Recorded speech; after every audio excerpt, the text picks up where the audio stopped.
On this episode, actually the next two episodes of Phil's Tax Hacks and Other Retirement Facts, we're going to talk about life insurance or retirement insurance, retiree insurance, some basics and some things that everybody must know. We're going to cover the three big categories in that conversation, so make sure you subscribe and tune in to the podcast. Let's get started.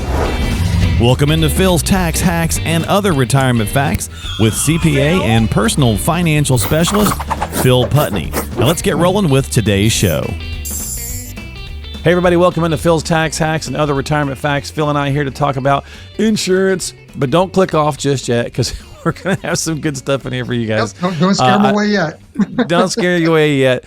We're going to do this first one here on health insurance, and then we're going to do part two on long-term care and life insurance. And there's just really some stuff in here that's some basics, but it's also some things that have changed that we want to make sure that you guys are aware of. So hang out with us for a little while. We'll try to keep this concise and to the point and get into this good conversation because, you know, there's a lot of stuff going on in the world. It's a little bit crazy. And unfortunately, our system is what our system is. And if we don't have some insurances, it can really be a problem, right? So let's have those conversations with Phil and get into it. What's going on, my friend? How you doing? Doing good. Awaiting a new grandbaby here any day, but we almost had to reschedule the show, but he didn't show up. So we're good. Yeah. Phil messages me yesterday and says, we'll have to tape later. Got a grandbaby coming. Okay. Then he messages me this morning and says, nope, never mind. We can tape. It's like, okay. False alarm. We can do that too.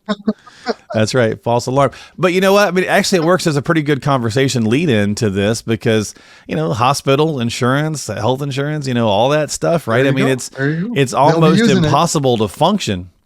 It's almost impossible to function now without now it's been that way for a long time, but you know, it's really a pickle in when you're dealing with insurances. So let's get into this conversation. Let's start with health insurance, like I mentioned a few minutes ago, and let's just kind of talk about that transition period. Because if we're thinking about retirees, Phil, it's that transition period from moving away from the job, which is providing us, you know, with insurance to not, right? And that's one of the big factors a lot of times in the retirement date decision is insurance. You know, I mean, if you're looking at it and deciding, okay, do I retire pre-65 or after 65? You know, pre-65, the challenge there becomes you no longer have coverage through work and you're not yet eligible for Medicare. You know, and unfortunately, it can be very expensive. So a lot of times people in that area, if they do want to retire pre-65, again, not to say it doesn't work, absolutely can work for, you know, financially. You just have to make sure you understand what the costs are going to be. And unfortunately, the reality is for most people in that scenario, your company plan, the COBRA that you have 18 months after you leave, is probably your best option. You know, you got to run your scenario just to make sure, and it's not cheap, right? You know, so I mean, again, not to say it doesn't work, but just know the math, run the numbers, see what it looks like, get your options, you know, find that out first. What do you have available for COBRA? And then secondly, check with somebody that can look at the marketplace and give you some outside options too, just so you know which one makes the most sense. And especially if you're retiring, let's say at 62, well, you've got 3 years to cover. COBRA is only going to take you through that. So now you might have to look at options beyond that. So, I mean, and maybe you have the option of getting on a spouse, you know, being on the spouse's thing that could cover you. Sure, you could. Right. You could go to the marketplace. If you still have a spouse working, then that could be a good option. You know, maybe pick up their plan, and you know, so there are some options to consider. But health insurance is a big consideration retiring pre-65. So what happens if you want to continue to work past 65? You know, then what happens for Medicare? Because that's where there's a lot of confusion of, okay, well, if I don't file at 65, there's going to be a penalty. That's been drilled into everyone's head, which I'm glad you need to understand that because that is the fact. But the exception becomes if you have credible coverage, which basically means it's a union plan, a governmental plan, or a large employer plan. A large employer just means that your employer covers more than 20 people. So I mean, it's not like a 1,000 person plan. It's a bigger company. So if that's the case, if you have a credible coverage, you know, you have credible coverage, or your spouse does, and you turn 65, technically you do not need to go on Medicare. Now you can. you're eligible to. So at that point, it starts to become kind of a numbers decision and run the math to see, numbers and coverage. So what's it going to cost me to keep my current plan, from a coverage standpoint, from a premium standpoint? Um, can I go to Medicare? What does that cost? Same thing, coverage and premium. So those are kind of the main decisions. The other side of it too is an HSA. So if you have a high deductible plan through your employer and you're on Medicare or are eligible and even opt for, like, let's say Part A, which unfortunately a lot of people will kind of get talked into that because it doesn't quote unquote cost anything. You've already paid for it. If Right. you've done that, once you're on Medicare, you are no longer eligible for HSA contributions. So it's one of those things that a lot of times catches people by surprise. Oh, Their interesting. employer will maybe even encourage them to sign up for Part A because that'll help, maybe bridge some of the coverage gaps or whatever. Doesn't cost them anything. So it sounds like a great idea. But if you're on a high deductible plan and you were contributing to an HSA, now all of a sudden you're not eligible. So that's one Okay. of those things that might catch you all of a sudden by surprise. And once you've done it, it's too late. You can't kind of take that genie or put it back in the bottle, so to speak. So, So then what you're talking about Medicare a little bit. So then what about the supplemental coverage conversation, right? Because obviously it doesn't cover everything and most people have to pick up some of these correct. extra parts, right? Yeah. And so that's really when you're doing that comparison and looking at, okay, do I keep my employer plan or do I pick up Medicare?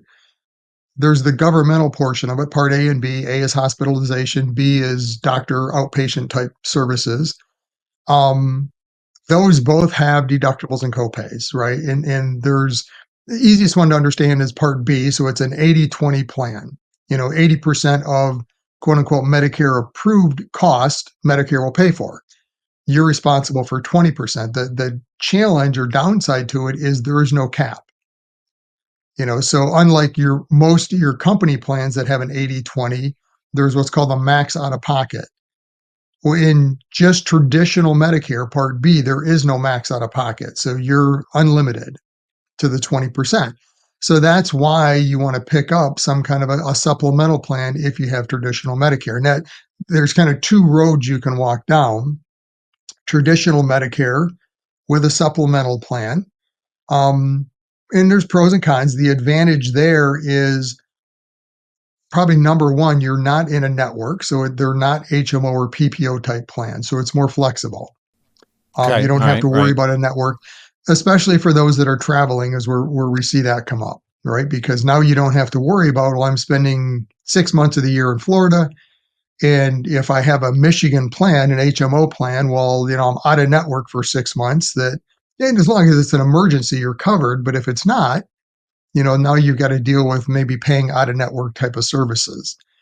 So if you have the traditional Medicare, the Medigap plan, so to speak, traditional Medicare plus that supplementary Medigap, you don't have to worry about that because there is no network. I was going to ask you about that between the Medigap and the Medicare Advantage, how do you choose, right? So there's a lot of factors that go into it. It really comes down to understanding, number one, how do you use it? Do you have specific doctors that you need to see on a regular basis?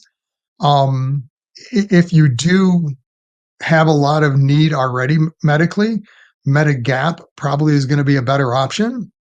Premiums are typically going to be higher than what they would be on a supplemental plan, but you can get better coverage.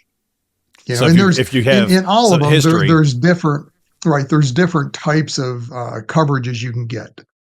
So the best coverage, so to speak, on Medigap today is a Plan G, which is going to cover everything Medicare doesn't cover, except the Part B deductible, which this year I think is $240. So I mean, covers basically everything. So I mean, if you've got that, you're covered.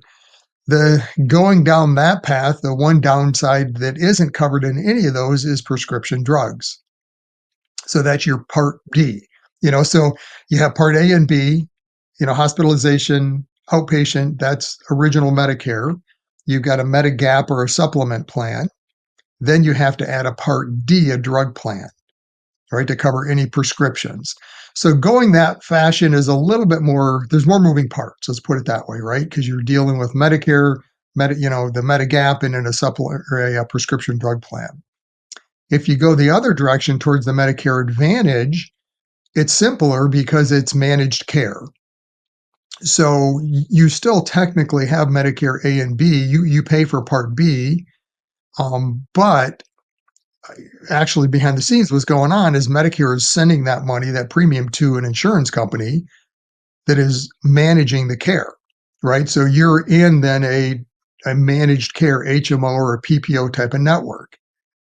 And that's something that most of us are familiar with from our working years. I mean, that's what most plans are today. So you understand the concept of networks and everything that happens there, where you've got to be in network, out of network. If you're an HMO, you might have to have the primary care, provider that makes the recommendations or referrals for you to get the other services, and then you can pick different levels of coverage as well, as far as deductibles and copays and maximum out of pocket. So Yeah. it's, I mean, unfortunately, it's complex. It's a It's a system. Yeah. decision you don't want to go into lightly, No. without understanding the pros and cons. And that's why, so in our office, my son-in-law Brandon helps our clients with that, and walks you through all the different pros and cons and options as you're looking at either insurance, right? If you're that pre-retire or that retiree retiring pre-65, can help walk through, okay, what are my options there? Do I have the Cobra that I can pick up? Let's look at a marketplace to show you some pros and cons to kind of bridge that gap until we get to Medicare. Right. And then To once you get to Medicare. Medicare, which one of the paths do you want to pick? Well, let me ask you a follow up question here, Phil, on the health coverage side, and then we'll wrap it up for this week, and then we'll come back next week and we'll talk about long term care and some other aspects there. When Sure. we're trying to figure out how to bridge a gap or move or change things or whatever, what's that caveat? Isn't there a caveat, like if you drop coverage and then you have some existing conditions, getting picked back up is the challenge, right? So you want to make sure that you have a plan in place ahead of time so that you don't have any gaps. Is that still a thing? Yeah. So, um, especially when you get to Medicare, Right. you have to elect. There's certain coverage times, right, that you can get on Medicare. So at 65, it's basically 2 months before, 2 months after, and the month off. So that's kind of your window, or 3 months before and after, and the month off. So I mean, that's your window, your 7 month window. If you miss that, then that's where the penalty comes into play, unless, of course, you have that credible coverage. Once you then retire, then there's another special enrollment period that opens up from the date that you lose your credible coverage, where you now have the ability to get into Medicare.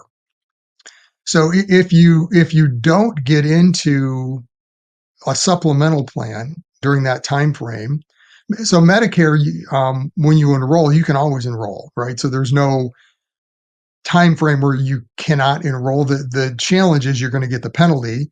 Medicare always starts the next month. So if I file for Medicare today, it doesn't start until, because we're in May, it's not going to be until June 1st, right? So it's always the first of the month after. So you've got to understand the timing from that standpoint. So yeah, there are some enrollment periods that you've got to make sure. And maybe the other part that you were thinking of is more when you get on Medicare originally, there is no underwriting. So you have kind of a clean slate medically from the insurance company standpoint, that you can pick the best Gotcha. plan, and they're going to give you the standard rating. Gotcha. Okay. Once you're beyond your initial enrollment, whether that was through the open enrollment period around age 65, or whether it's the special enrollment because you picked up Medicare after losing credible coverage. Once you're beyond that, you picked your plan to begin with. Now going forward is where the challenge becomes, especially if you're on that supplemental side, because they no longer have to accept you. So if you want to, go down to a lower plan, let's say a high deductible type of Medicare supplemental plan, Mm-hmm. because you don't really think you need it. I don't need all the extra coverages right now. Right. Right. Well, if you have a heart attack all of a sudden, or something happens medically now where you have some existing conditions, now you want to switch to that other plan, they don't have to accept you. I mean, so they have three options. They can either Okay. deny you coverage if you're going to a new company, they can accept you at standard, or they can accept you, but it's at a rated level, a higher premium. Gotcha. You know, Okay. so that's where Yeah. you've just got to be very careful going into this decision up front. Don't take it lightly. Understand both sides of it. And I always say you've got to look at it beyond just today, kind of like the whole discussion we've had around taxes, right? Oh, yeah. You're going to get the wrong decision on taxes if you just look at today. You got to look at the long-term picture. Well, the same thing applies to Medicare. When you're making that Medicare decision to begin with, don't look at just today and say, "Hey, you know, I'm in great shape. You know, I don't think I'm going to need it. I'm going to get this really low cost plan today." Probably going to work. You're kind of rolling the die, right? You don't know when, but I mean, statistically, just how it happens as you age, you start to use the doctor and you need more things and things happen, right? So you're going to start needing more coverage later on. So you got to be careful how long you want to kind of walk that line before you jump into a better coverage. Um, so just know the facts going in, run the numbers both sides, make an informed decision, and then that's our role as an advisor. My son-in-law's role in helping you make that decision is here's the facts. It's your decision, whichever direction you want to head. That's Oh, yeah. fine. Yeah. But here's the pros and cons each side. So Well, and it's a scary decision to make, right? So, granted, there's a whole lot of information in there. And I know that people just kind of, when it comes to insurance, we just kind of start to gloss over and we just kind of like, but yep. you got to do a little diligence. You got to pay a little bit of attention and sit down and talk with somebody, because retiree insurance on the various different fronts is going to be important. It's the system we've created. We have to play the game within it. So you're going to have to deal with it, right? So there's no point putting your head in the sand. So we'll wrap it up this week with that. If you got some questions, need some help, as always, get onto the calendar, have a conversation with Phil and Brandon. Reach out to them at philstaxhacks.com. That's philstaxhacks.com. We'll be back next week with part 2, where we'll talk a little bit about long-term care insurance and then just basic life insurance as well. We wanted to spend this first episode on healthcare because our healthcare system, well, let's be honest, is pretty broken. So we've got to be able to play the game the way that it is. So make sure you reach out, have those conversations, and check us out on Apple, Spotify, and YouTube. And we'll see you next week here on Phil's Tax Hacks and Other Retirement Facts.